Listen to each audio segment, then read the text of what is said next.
All right, and we are live. So, welcome everybody to Finding Peace in a Chaotic World. It's a pleasure to just have this event because I feel like it's so important, especially during the times that we're currently living in. I'm Bianca Clark, the founder of the Mary J. Harris Foundation, and the Mary J. Harris Foundation is a 501c3 nonprofit, and our mission is to evolve the systematic health industry by ensuring the proper care is delivered to achieve noticeably better results for underserved demographics. So that's the elderly, that is minority groups, and it's important that we have these important discussions. So I have here two amazing people. Um, I will allow you both to introduce yourselves. So, Lisa, could you get us started? Yes. I am Lisa Wilkinson. I am a licensed couple and family therapist. I have been in the field for about 15 years now, and I have a couple of outpatient therapy practices. We really focus on people who are going through a period of transition and need some extra assistance during that transition. It could be things as small as relocating to couples therapy, family therapy, and individual therapy. I also help other people in the field, other clinicians like myself, open up their own behavioral health clinics. So those are the things that I focus on, and I am very happy to be here today. Hi Fran? everyone. Sorry. Yeah, My name you're is Francis Lees. I am the founder of Define Resistance, and essentially, I'm a licensed clinical social worker, but I operate as a coach. And what I do is I coach women to shift their mindsets so that they can elevate their thinking and thrive in all areas of their lives. I'm also a podcast host of Tapped, which is Therapists Are People Too, and Turning Points, Navigating Mental Health. And I just live and breathe all things related to mental health and personal development, and I would also do a lot of writing as well. So, yeah. excellent. I'm so happy to have both of you. It's a pleasure. So, please, we're going to get into the heat of it. When that means discussions, we're going to talk about best practices to making sure that we are the best people that we can be. But before we get to that, Francis, please lead us in a meditation. Yeah. So I just want everyone just to take a moment. We're just gonna take a second to pause. And if you feel comfortable, feel free to close your eyes. If not, feel free to keep them open. I wanted you to take 3 deep breaths at your own pace, as deep as your lungs can expand. And then as you exhale, exhale very slowly. And I invite you, and when you take your next breath, just to simply be more conscious. Allow your breath to bring you into the present moment, here and now. I want you to take a breath through your nose, inhale the cool air, and nurture yourself. Exhale warm air and expel any tension and negative emotions. Feel your feet connecting you to the floor and the earth. Gently correct your posture by slowly lifting your chin until the top of your head radiates up towards the sky.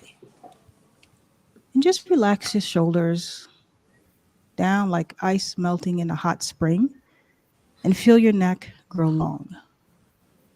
Relax your head, relax your eyes, relax your jaw, relax your ears, relax the muscles at the back of your neck, and notice your breath and allow it to bring you into the present moment where you're safe, relaxed, and doing something positive. There's nothing to think about at this moment. And if thoughts come up for you, just allow them to pass on by without any attachment. And just allow your mind to quiet. And let thoughts go by like leaves floating in a mountain stream. And again, bring your attention to your breath. Disengage from the past and from the future. Enjoy fully the present moment and begin to cultivate an inner peace. Take another deep breath and find that safe place in your heart filled with love and light. Take another deep breath. Exhale slowly. And as we come to a close, feel free to open your eyes and just feel a bit more settled. That was amazing. I feel much better myself. Yeah, Lisa, how do you Good, I'm feel? glad. I love when Frances does her meditations. They're therapeutic. I love it. Appreciate you, Lisa. Yes, most definitely are.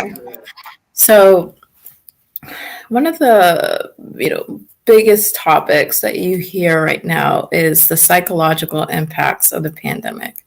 We can't escape COVID-19 because it has changed our daily lives completely. I've seen different reports saying that there's been rises in stress, anxiety, depression. Even people that have had COVID have experienced symptoms of PTSD. um, like, how has COVID-19 impacted your lives, and what issues have you seen people struggling with the most during this time?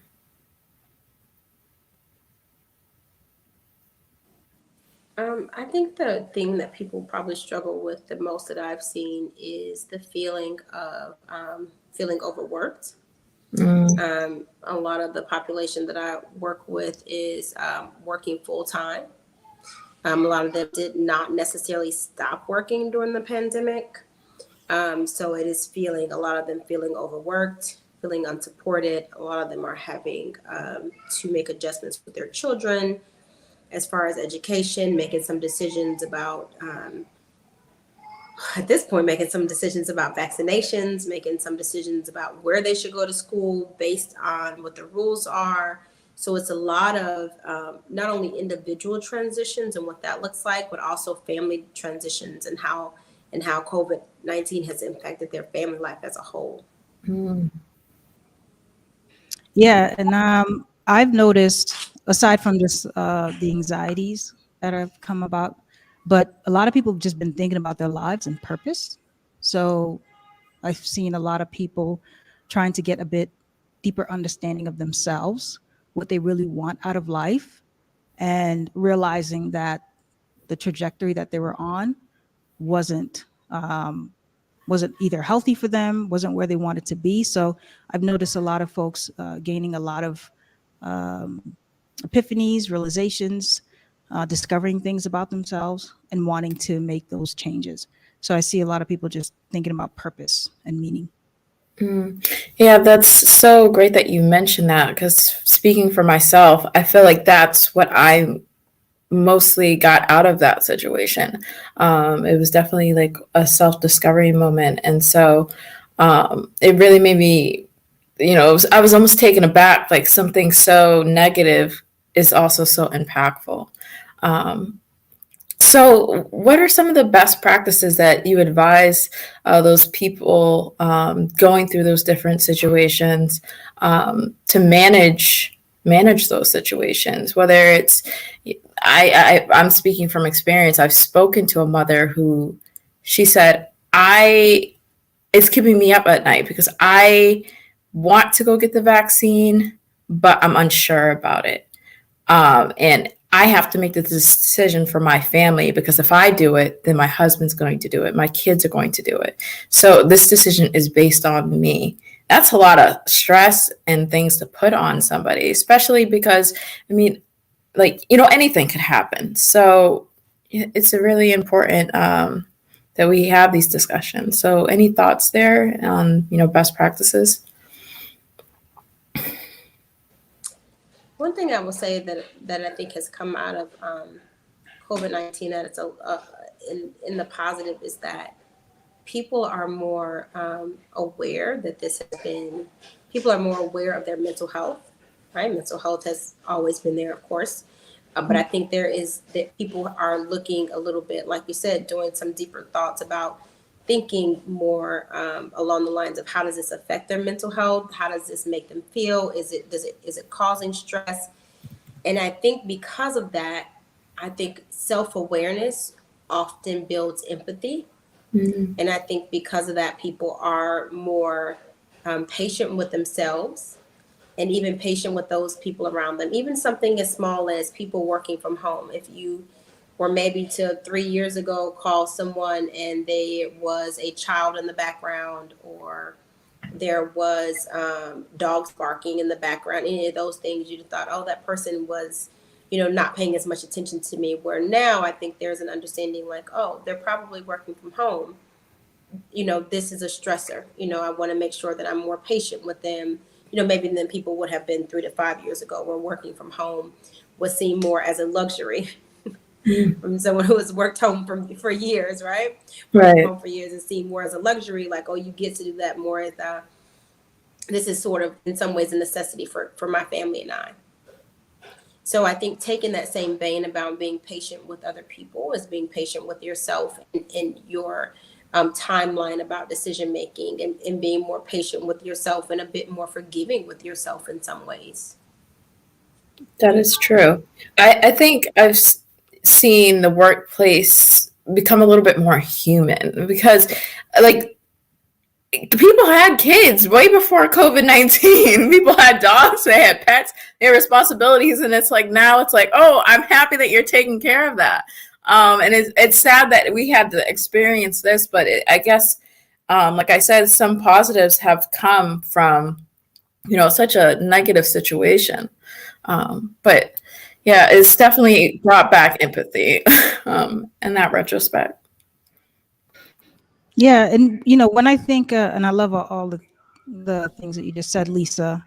When I think of what COVID-19 has brought upon us, a lot of people say we're in this like mental health crisis. And the other day I was looking up the definition of crisis because in my mind it doesn't feel like a mental health crisis because crisis, the original definition is like decision. It's like a turning point in your life.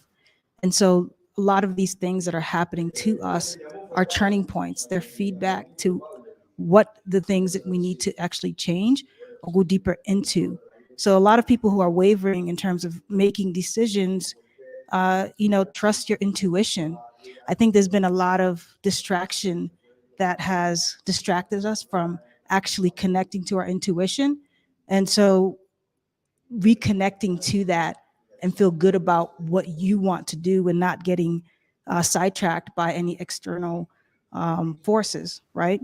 And so when you think about managing the things that we've had to manage this past 2 years, it's really focusing on you, yourself, your self care, focusing on what feels good to you, the things that you want to do, the things you want to see for your family, and not getting caught up in the noise because the noise can really filter out what is true to you and what is authentic to you.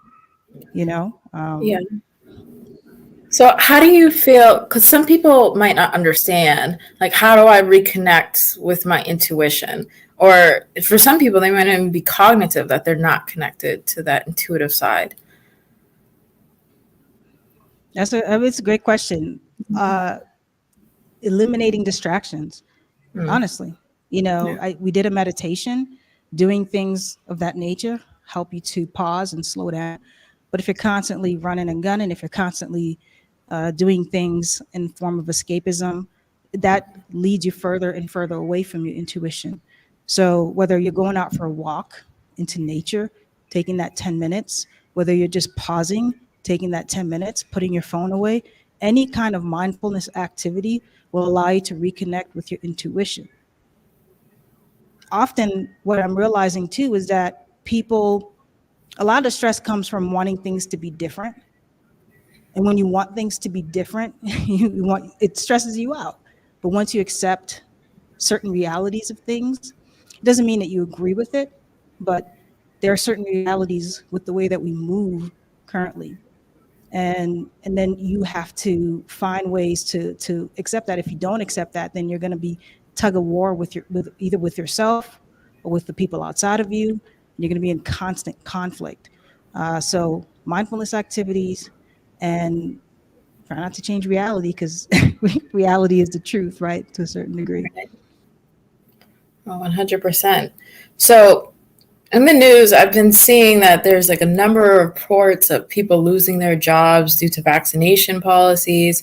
And then I recently seen that, prices of groceries have increased. And even if, and I don't know how it is where you all are, but I've gone to the grocery store and even seen like the stock of food is, I've never actually seen it this way before, but it's like barely full. There's a lot of empty shelves, almost as though a storm has happened. And with holiday season approaching, many want to travel or give, but sometimes it's to their own financial demise. We've all, I think, have seen or know somebody that goes all out for the holidays and then complains about the bills later. So, how can people manage the stress that comes with financial responsibilities and some of their financial decisions? I I'm gonna refer to Frankie, and what she just said is that eliminate distractions. It may be a time to refocus your energy and refocus, internally around what's important to you. Why is gift giving important to you? And what are you showing by your gift giving, right? A lot of us use gifts to show love. If you've heard of the five love languages, right? Gift giving is one of the many. That's one of the ways people can show love. It's one of the ways people can show attention. And so digging into that, what are some other ways to convey the message that you want, right? The message of gifts is generally that I'm thinking of you. You were on my mind when we weren't in each other's presence. What's another way to show that? Could that be writing a letter? Could that be making a dish? Could that be making a scarf, you have to think about what ways that you can show what you're trying to show other than spending money that you don't have. And to that point, being honest with yourself. You have to be honest with yourself about what you can do right now. And I think taking a second, and that is one of the things about, I think, truly being mindful, is taking a few minutes with yourself. I think the mindfulness exercise that we just did was great.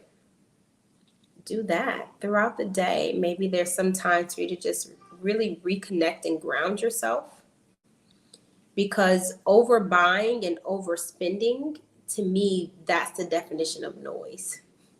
Because it's sort of like a mindless activity. You're doing it because maybe at one point you could have afforded that, or you're doing it because you think that this is what's supposed to be done. So you're just going through the motions. And I'm going to take a second and pause and see if, because I know I hit quite a few points. Just if you have any feedback on that, or wanted to ask further questions about that.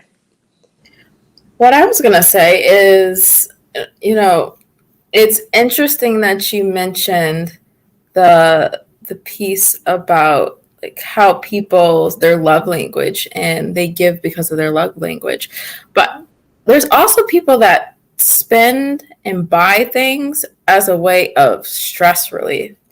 um, and that is a very costly way of relieving stress. So yeah, I could definitely see how like there's pathways, and like you said, mindfulness, like choosing that, choosing meditation over, you know, spending all that you have in your savings. Francis. Yeah. Well, I mean, here's the thing, right? So, I don't believe in all this holiday stuff anyway, but it's all these social conditionings have us behaving in a certain way. And when it comes to finances, you have to first understand what is your relationship with money. And a good book that I recommend is And Sincero's You're a Badass with Money. Because you really need to get clear of that, because money is just energy, it's just currency, it's just exchange of energy. So if you're finding yourself being stressed about money, then you need to understand your relationship. You need to understand your mindset around money. A lot of us have this scarcity mindset about money. or like you said, a lot of us use it as a form of relief. So it's again going back to that self discovery and that self awareness of why you're making those types of decisions. Where are they coming from, honestly? How they make you feel in the moment, before, post, during, all of those things. And could they be replaced with habits that are going to be more productive, healthy, and conducive to you and your family? It's the social conditioning that has people have all these money issues. You know what I'm saying? And all these decisions that you have made over time has led you to the financial situation that's currently in. Now, I'm not going to ignore some of the systems that are placed that kind of get in the way of all of that. But I grew up in an immigrant household. We didn't have a lot of money, but somehow my aunts were just real savvy when it came with that, for better or for worse, right? Because there's consequences to both, whether you're hoarding the money or whether you're spending the money. So understand your relationship with money first so you can get a better handle of it. I could not agree more. I don't think people acknowledge that they have a relationship with money enough. If there is one thing that I see very often in couples therapy as a root of a lot of issues, right? The issue may come off as overspending or the person not showing their, not giving gifts for the holidays, but really it comes down to like Francis said, not only your relationship with money, but how much you've been conditioned to that relationship with money, especially in the family that you've grown up with, right? Your family of origin. How did you celebrate the holidays when you were young? Was it all about gift giving? Was it all about being together? So I think that is so deep rooted in us. And I think a lot of times that doesn't come up until people couple or until people are in a pandemic and now you are really making decisions around and you've been making these decisions all along, but the decisions are very much in the forefront now, I think, in ways that they weren't before. One, because of people spending so much time together. And so what do you do when you're bored? What's your go-to, right? I think even during the pandemic, I've heard that Amazon was hiring drivers during the pandemic left and right because people were ordering so much that is one industry that during the pandemic was really still surviving because people were ordering so many items. And I will acknowledge, I'm sure some people were ordering necessities, right? I'm sure some people were simply ordering toilet paper and toothpaste. And there were probably this other group of people who were ordering way more than that, maybe things that they didn't need. And so I think this has really shined a light on how people make financial decisions in a way that maybe that had not been the case before. So, and I think that goes on back to just being honest with yourself around why you're doing that, what you're doing, and why you're doing it, because you can't hide as much as you could before. hmm And where that stems from, because Yeah. there's people that's like keeping up with the Joneses. Oh, I seen that they got a new car, so I'm gonna buy a new car, and you don't have new car money, so then you're creating a whole like a complete stressor there. But it's true, and as you mentioned, Lisa, Amazon was doing really well, but liquor stores were doing really well too, and so were divorce attorneys. So like those, it's really really unfortunate. Yeah. It just comes Well, down I to think escapism, yeah. Yeah. Yeah, I was gonna say, I think it's just about people having to be confronted with things that they had not been past. And if you think about how much time we spend at work, most people spend more time at work than they do at home, right? And so during the pandemic, that changed. There was no place to go. There was no place to hide. Um, I knew someone who was had a relationship with shopping that was not as always as healthy, and one thing that they used to do was to keep all the bags in the trunk, and then slowly take them up. Like a little bit after work this day, a little bit after work this day. You don't have that luxury in the pandemic. Everything, all the Amazon packages come to the door. And if you and your spouse are both, or wherever the packages are coming from.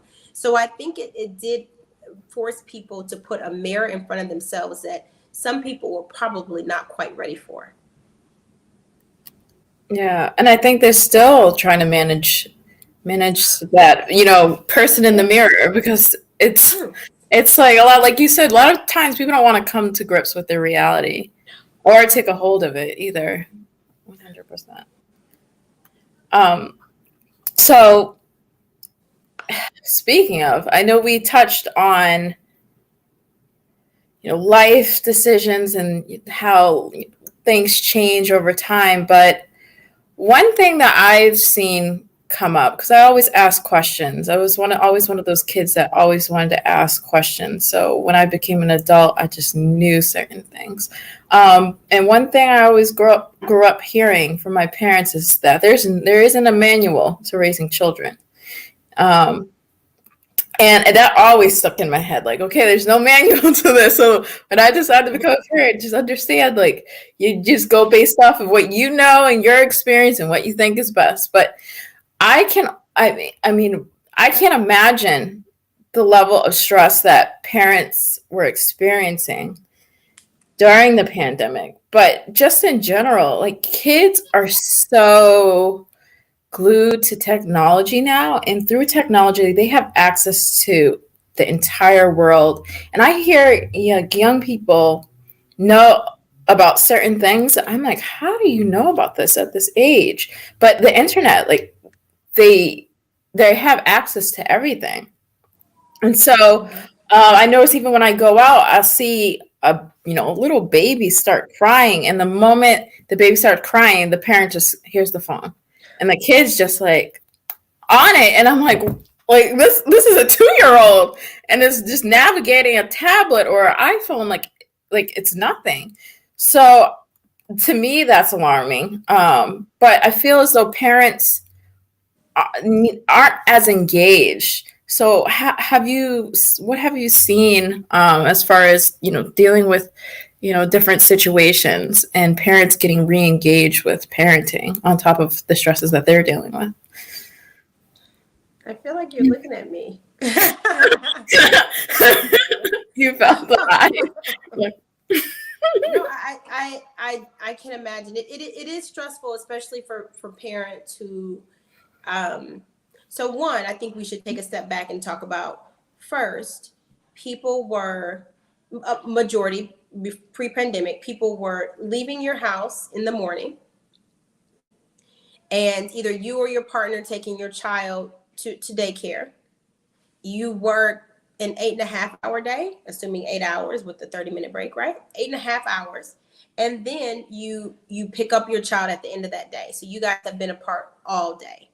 And I tend to think with babies, distance makes distance makes the heart grow fonder, right? So you are a lot of times excited, if you're not tired too, but tired and still excited to see your child when you pick them up. There's hugs, they run to you, it's a lot of excitement around that time. And I think a genuine missing between parent and child. And then, maybe when you go home, you get kind of bogged down with the cooking and the cleaning. But there was that moment of some excitement. And I think because of the way the pandemic works and more people working from home, and a lot of times their child at home with them all day, there was never an absence between parent and child. And that does change the day.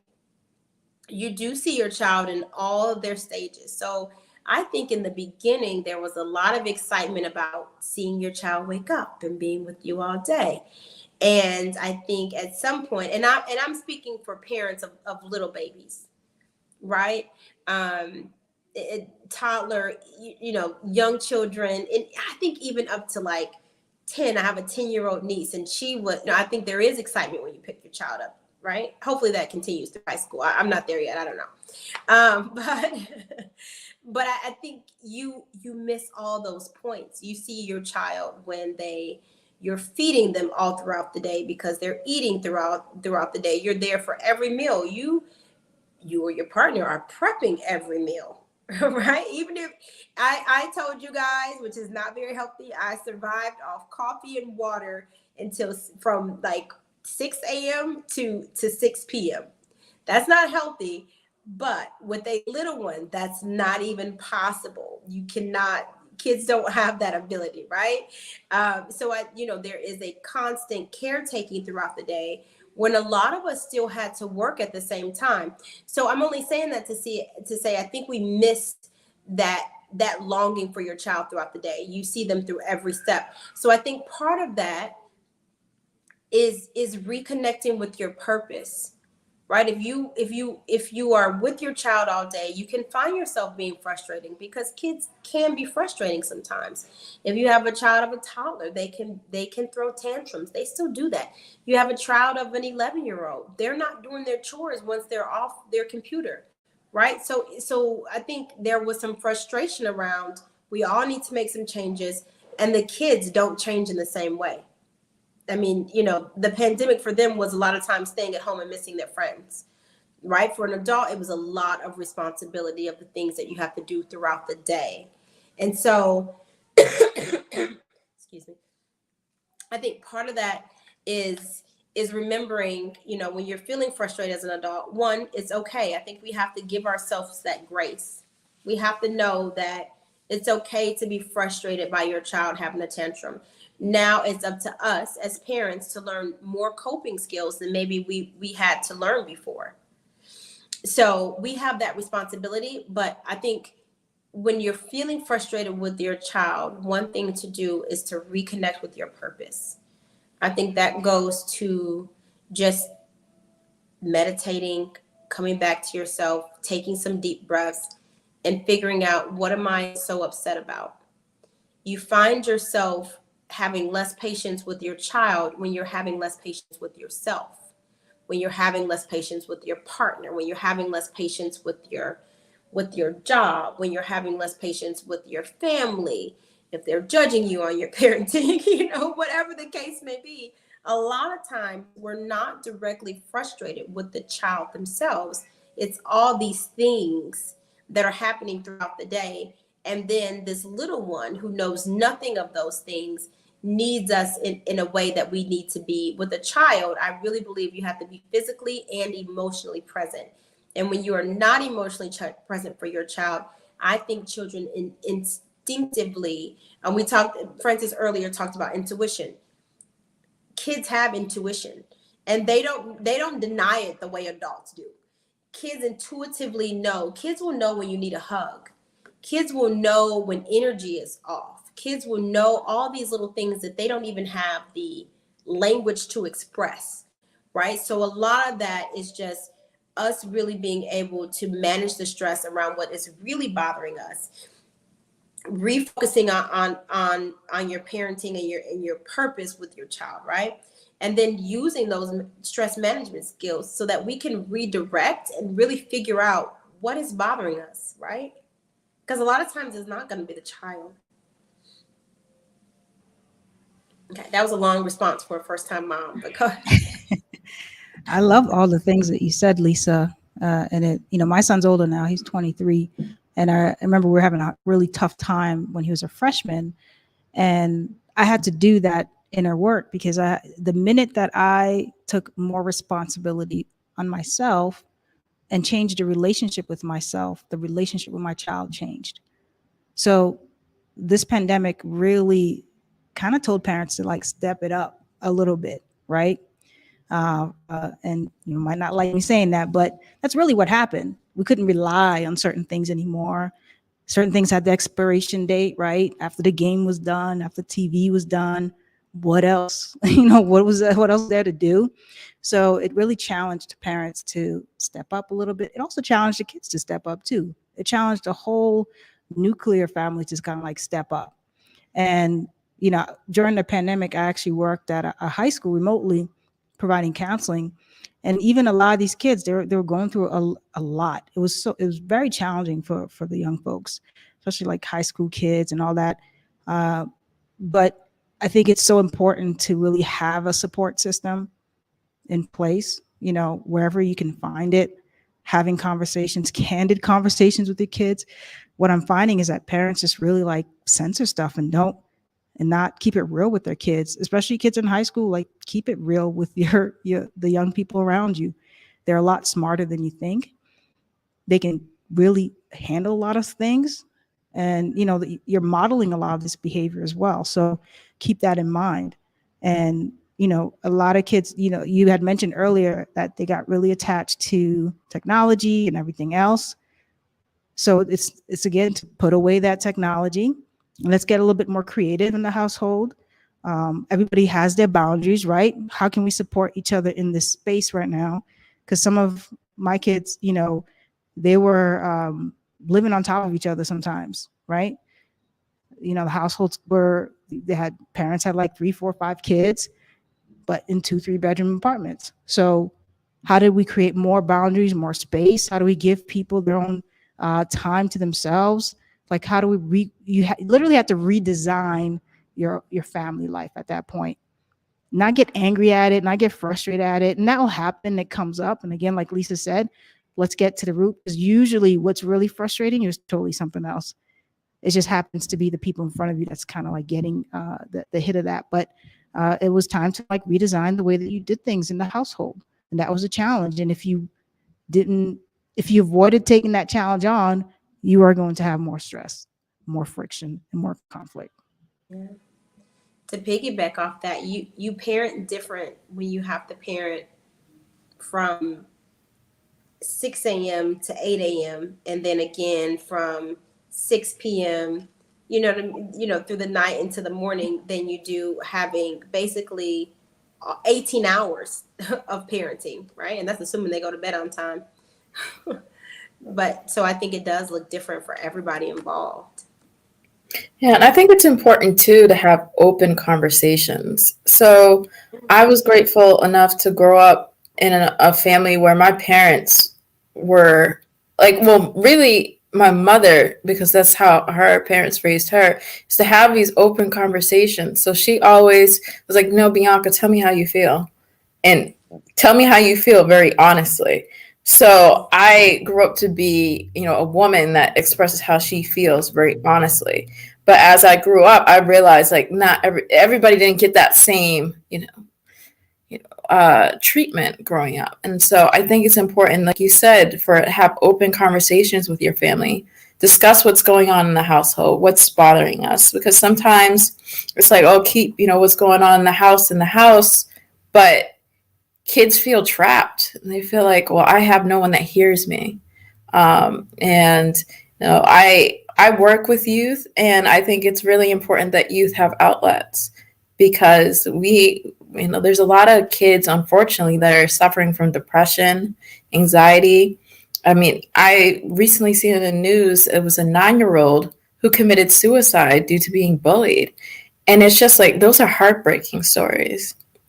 But our youth need outlets as well. So that's very important. So that was, I feel like we covered a lot of ground there. Like for young people, I know, hearing from a lot of people growing up, there was always that like stay in a child's place, or this is like children don't need to know these things and things like that.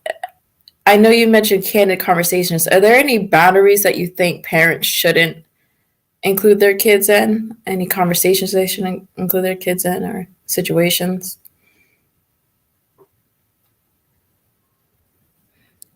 I grew up. I'm Haitian. I grew up in a Haitian household, Caribbean household. So there was always a lot of, listen, I do what I say. Okay, there ain't no conversation. So that was my upbringing. Um, you know, Obviously, kids don't need to know every nuance of something. But when there's an energy shift in a household, kids know when things change, when relationships change, when your tone changes. Your mood changes, it fluctuates. Kids know when you were doing one thing beforehand and then you're not doing it anymore, or you're doing something new. Kids know. So there's always a bunch of elephants and secrets in the room, and it's just floating around, and it's causing a lot of toxicity in the household. So in my mind, sure, kids don't need to know everything, because you have to ask yourself, is it useful for them to know? But when kids start asking questions, be open to hearing what kind of questions they're asking. And if you feel uncomfortable saying that, just you say that. Like, I think parents have a hard time being human sometimes in front of their kids.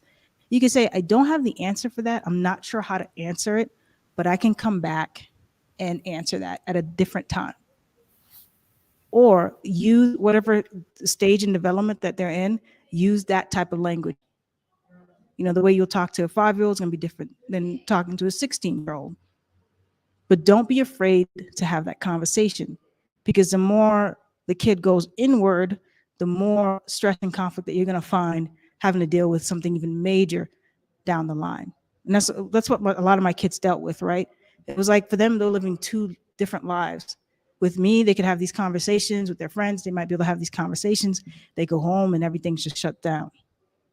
So it's really important to have open lines of communication and not be afraid what comes up, and know that, because I think a lot of parents are really afraid of, like, what should I say? Don't get caught up with like what and how and all that other stuff. Your kids need to know that you are an open door policy. That's first and foremost. You can figure out all the other stuff later. But if they don't even feel like they can come and talk to you, then figuring out what to say is like third on the list, right? What I will say too is just as we mentioned before, like financially, like I, one of the things that research has shown that most parents don't have financial discussions with their kids. And, I think back to me being a young person, I wish like my parents had explained, because I didn't know life was so expensive. I'm like, wow, these bills are adding up. Excise tax? What is excise tax? I remember when I first got the bill, excise tax. What is this? So I definitely agree. It's important for us to have these open dialogues, these open conversations, because it does nothing but prepare you, but it also makes, I think, parenting a slightly bit easier, having that open dialogue. So let's talk a little bit about self-discovery. So recently, Will Smith announced that he's doing a series detailing his personal self-discovery journey, including mentioning that he at one point contemplated suicide. And it's very, interesting having someone that's such a public figure being so vulnerable about what's going on in their life. So it makes me really think about the self-discovery process. Do you have any words of advice for those embarking on their own journey of self-discovery? And feel free to tell us about, any self-discovery moments in your life too. I'm gonna make mine brief because I feel like this is this is Francis' area to thrive. So I'm gonna just make mine kind of brief. But my thought about self-discovery is that it is just that. It is your own personal journey. Um, and even to piggyback off what Francis said earlier about clearing out the noise, one thing in your own journey of self-discovery that you have to do is focus on the things that are in your control. I know it's a really maybe even cliche serenity prayer. You focus on the things that are serenity for the things that are not in your control, courage for the things that you can change, and wisdom to know the difference. Right. I often focus in therapy. I often the first couple of sessions will be around internal focus and external focus, because there are so many, when I'm thinking of self-discovery, so many people come to start their journey in therapy of self-discovery and spend so much time focusing on things that are out of their control. I think it is always an interesting It's always interesting to me, even the process of learning what's in your control, right? And so I know a lot of people, like I said, I'm a couple and family therapist. A lot of people come for their couples. If my spouse would just change X, right? One thing, and that's not uncommon. It may be make me chuckle a little bit, but really it's probably 80% of the time people come in and say, if my spouse would just do this, or we just talked about parenting, right? If my child would just do their chores, or if my boss would just listen. It's always what everyone else can do. So you have to remember that the person who wants to see the change has to be willing to make the most change. If you want something to be different, you have to be able to take the steps to make something different. And it's everyone, you guys are shaking your head, but that's half the battle. You know what I mean? It's always surprising how often that doesn't come to just be sort of intuitive, like, okay, I want things to be different, I'm going to make a change. So that's the one point that I would focus on. If you want your journey of self-discovery, you have to be willing to look internally. You have to be able to reflect on self-reflection, not just what everyone else is doing. What are you doing? What do you want to be different? And really just identifying what's in your control. No, you may not be able to make your child do the chores the first time like you asked, but what is in your control? No, you cannot make your spouse be a better listener, but what is in your control? You can stop, you can slow down a little bit when you're talking to your spouse. You can check in with them.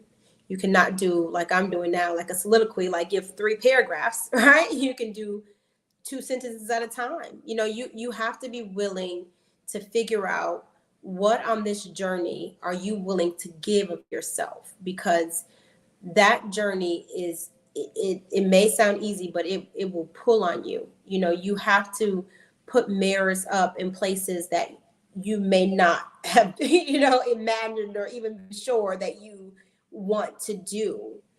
I don't know if it was Francis and I that were having a conversation or on a webinar about people looking at their childhood and starting with not necessarily childhood trauma, but looking Inner at child healing. from right the inner child work. It is so much work to work on yourself. The first thing I would say is be sure that you're ready to embark on the journey. And if you are, be willing to be kind to yourself. Take it little by little. Don't decide that you're going to, look at your life from 0 to 40 all in a weekend, or in this 2-week period. I'm going to go to therapy, and I'm going to, look at everything that's ever happened in my life, right? We have to be willing to be kind to ourselves, to be patient with ourselves, and to really that self-discovery, that self-journey is really going to move at your own pace. So don't be in a hurry to rush through the journey, right? If it took you a while, if it took you 40 years to get to 40, be kind to yourself along that path, and don't think that it's going to be okay 2 months. That's what I'm giving it. 20 we're going to work on 15 years every week, or it's just be kind to yourself and be realistic with yourself too. And that'll be all. Like I said, it'll be fast, right? Go ahead.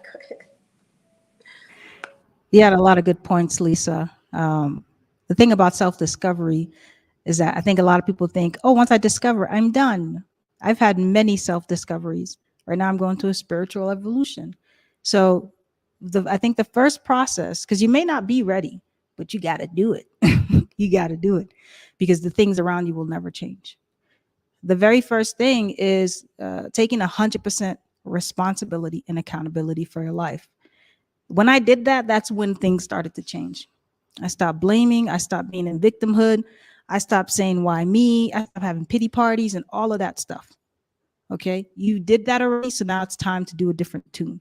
So the first thing is take 100% responsibility and accountability for where your life is now. Because your life is where it is because of a set of decisions that you've made over time. We've all been there. I was there. And then You have to decide if you want those things to be different, right?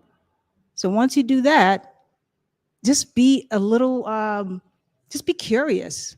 Go on it's almost like a mission. Just be curious about your life. Like, let me see, let me try, let me experiment, try different things. And again, like Lisa said, it is a personal discovery. It's a personal journey. So it's not going to look like anyone else's. It's not going to feel like anyone else's. It's really it's your lane.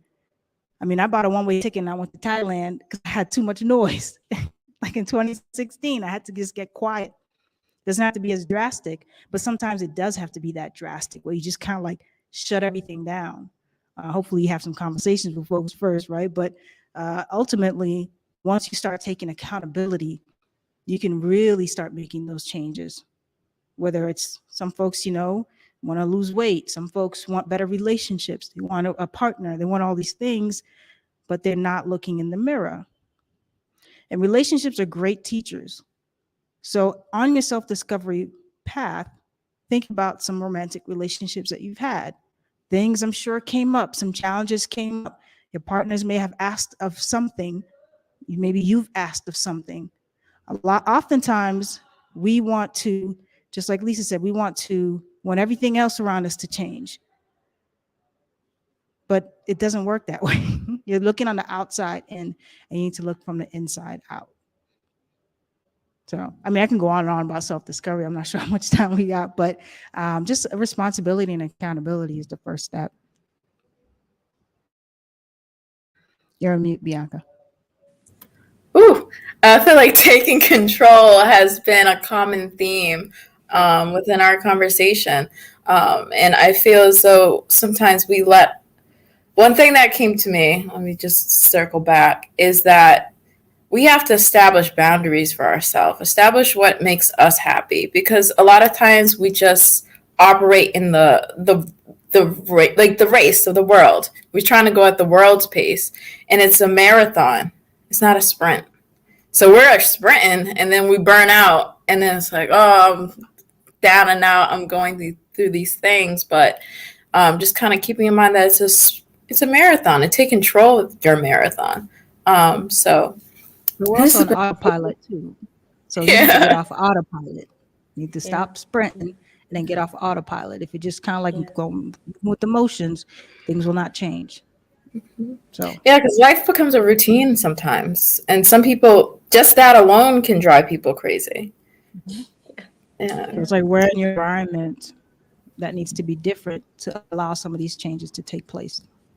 Right, because I've heard people say, even from working from home, it's just like, oh, I talk to my significant other and my dog, and then it's the end of my day.